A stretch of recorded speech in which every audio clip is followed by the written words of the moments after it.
technique because it allows you both to visualize the nanoworlds, or to see things which are really, really small.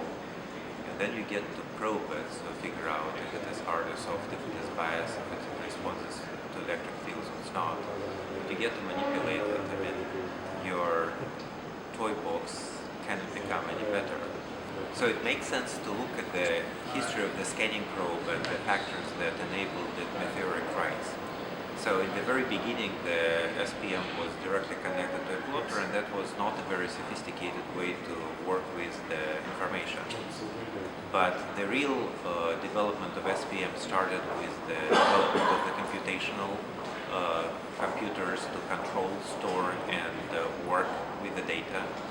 And computer control of the SPM was basically the beginning of the whole era. There is a wonderful book by Cyrus Modi, the instrumental community, that kind of delineates the history of SPM from the beginning till about year 2000.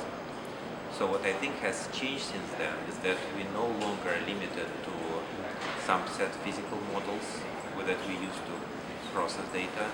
We can store all the data coming from the microscope. We can process it to extract the relevant information, and ideally we would use it to convert this information into the knowledge. So kind of development of the adoption of the big data, deep data and smart data techniques in microscopy.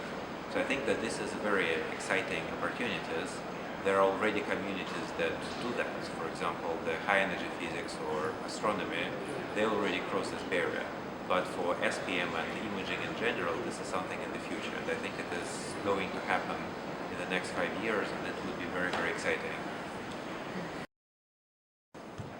So we have recently published with my collaborators in Oak Ridge the Nature Materials opinion piece that talks about the perspective of the big, deep and smart data in imaging.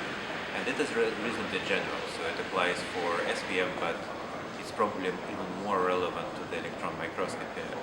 But currently we're working on the, if you will, roadmap that is dedicated specifically to the AFM and scanning probe microscopy, sort of what type of data we get, how it is arranged in time and voltage domains, what kind of tools do we need for visualization of this data, for data mining, and for sort of conversion of the data into the knowledge.